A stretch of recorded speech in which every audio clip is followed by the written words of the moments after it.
siku ya Alhamisi nimetangaza neema ya Bwana mahali hapa, nikawatangazia kwamba kuna neema ikomoayo, kuna neema ambayo inaokoa, na nikawatangazia wale ambao walikuwa hapa jana ya kwamba pia kuna aina nyingine ya neema ambayo inatusaidia wakati wa mateso, na kuna neema nyingine pia ambayo inakusaidia kuingia kwenye familia ya Mungu, na ndio hii ambayo nitaongea kuhusu leo.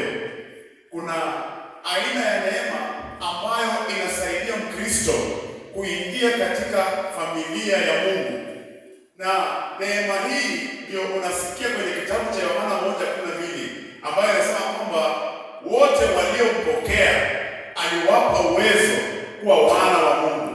Unaingizwa kwenye familia, unaingizwa kwenye boma la Mungu, unaingizwa kwenye DNA ambayo ni ya Mungu. Lakini kabla uingie katika DNA ya Mungu, kabla uingie katika familia ya Mungu, kuna vitu ambavyo nataka ujue, na ni vitu ambavyo nataka tuweze kupambana navyo leo. Wapendwa, kuna kitu ambacho kimesumbua watu sana, na hiki ndio kitu ambacho nataka kuaddress kwa mkutano huu. Naona Roho Mungu akinielekeza upande huo. Nilipokuwa nikitafakari hili neno, Mungu akaniambia kwamba kuna watu ambao wameokoka, ndio wameokoka, wanampenda Bwana, lakini hawajawacha wizi. Hawajawacha nini? Simuongelesha jamani, ni bado mwingine. Simuongelesha ndio watu sisi na tunaenda mwingine. Hawajawacha nini? Wizi. Lakini si kwamba wanapenda kuiba. Mjomba yao alikuwa mwizi, akauawa, akachoma na moto. Sasa hiyo damu ya wizi bado inaongea. Kuna wamama ambao shangazi yake hakuoleka, amejaribu ndoa, ameoleka kila mahali, ndoa haifanyi kazi. Mwenye alisoma kwa hiyo ndoa ni nani? Shangazi. Na wanasema damu ni nzito kuliko nini?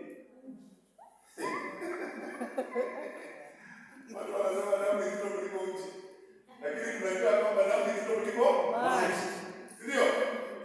Kuna watu kwa hiyo maisha wewe unaweza kupatia baada ya kuongoza vizuri mpaka watu wakaona Mungu, lakini baadaye usiku ni jambazi.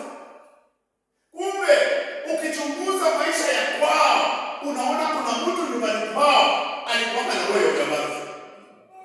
Unaweza pata mtu hapo kwa huduma anamtumikia Mungu upande wa ibada, anaimba vizuri, anakaribisha roho wa Mungu kwa ibada, lakini mtu huyo anateka nyumba.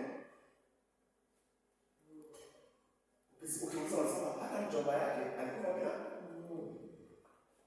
Na hiyo ndio roho mimi nataka tudili nayo leo. Kila mmoja wetu hapa umetoka kwa ukoo. Mtu ambaye hana damu ya ukoo ni mtu ambaye amezaliwa na Roho Mtakatifu peke yake. Kila mmoja wetu kuna kitu kinateseka nacho kwa nyumbani kwenu, mpaka wengine mmekizoea. Nataka tutembee kwenye Biblia, kitabu cha Maombolezo 5:7. Maombolezo wala kuna kile English ni Lamentations. Maombolezo 5:7 inasemaje? Nilikuwa nasoma jana, sasa kama amepiga slide.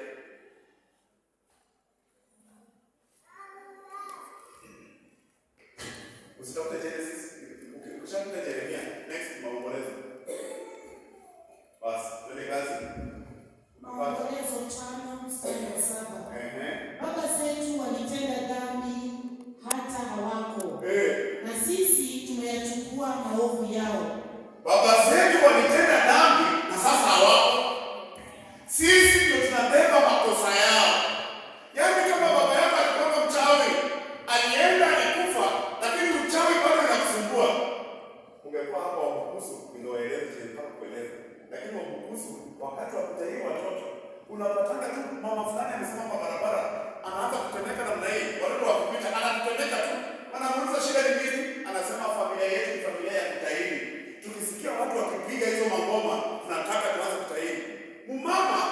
Wamama watahirishaji watu, lakini akisikia tu ngoma ya kutahiri imesharuka.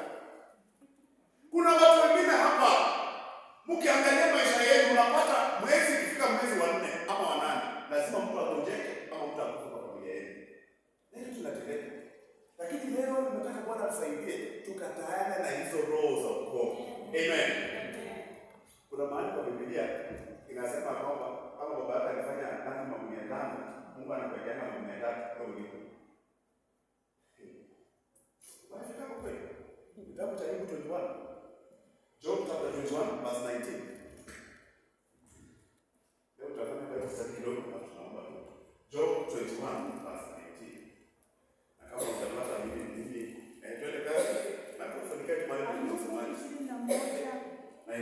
mstari wa 19. Mwasema Mungu huwawekea watoto wa mtu huo uovu wake.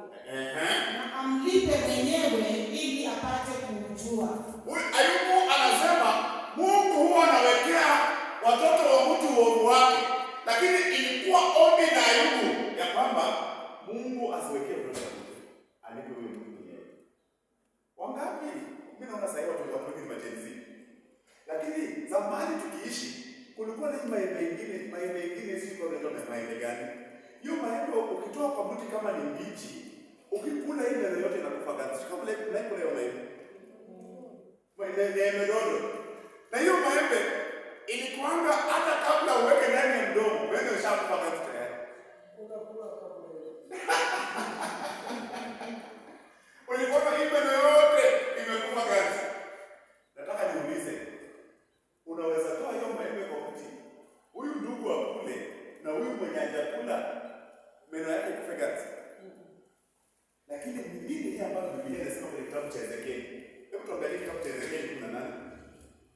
Ezekieli 18.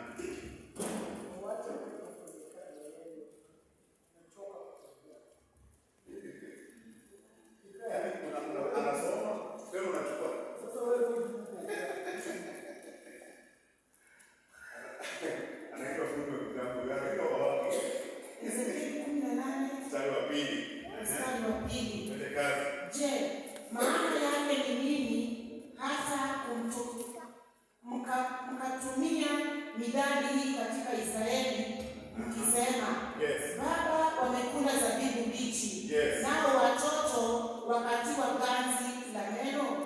Nani alikula mzabibu? Baba. Nani ilikufa?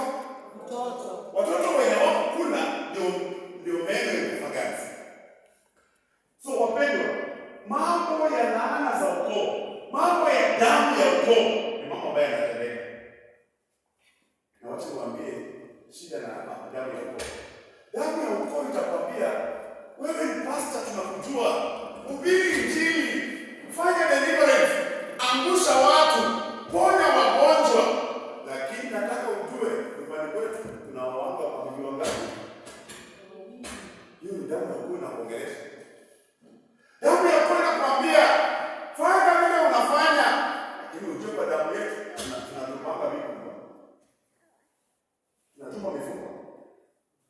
Damu ya ukoo itakwambia imba uko mbele, fanya watu wajaze roho, lakini ukumbuke ya kwamba kwa damu yetu iko ukono mrefu. Ndio unapata huyo ndugu ambaye amekuibia baadaye. Unapata kibeti mahali umekaa. Chini kinamsumbua si kwamba yeye anataka, lakini damu ya ukoo inaongea.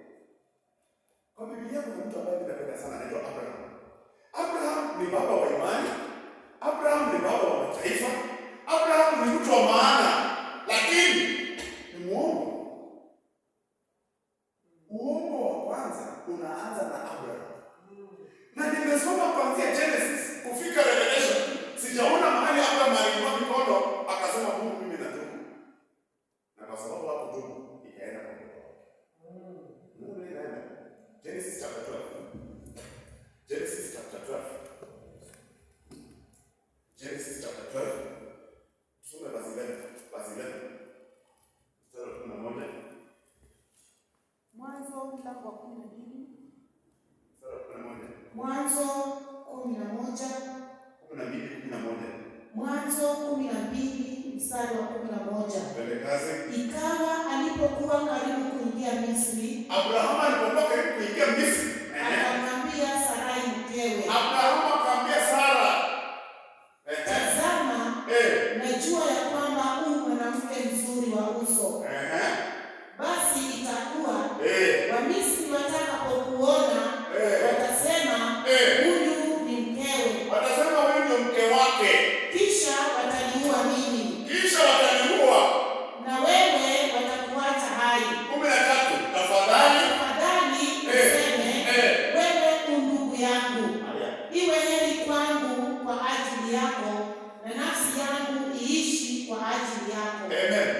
Kwa sababu Abraham anaogopa kifo, anaambia bibi yake, tafadhali, wacha tukubali tudanganye leo. Tudanganye leo, tuambie watu kwamba wewe sio nani? Sio mke wangu. Wewe ni ndugu yangu. Na bibi akakubali, akasema Abrahamu akahifadhiwa, maisha yake yatakuwa sawa.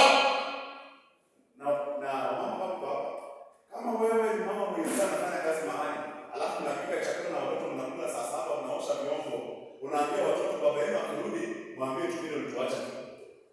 Wewe baba anarudi, watoto wanakimbia wanaambia baba, vile ulituacha tu.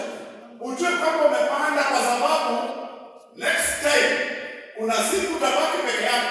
Watoto pia watafanya namna hiyo, kwa sababu hapanacho mtu lazima. Kuna mababa wameteseka kuambia vile ulituacha, kama umekula, wameosha mdomo hapo tu. Baba akijaribu kutafuta analeta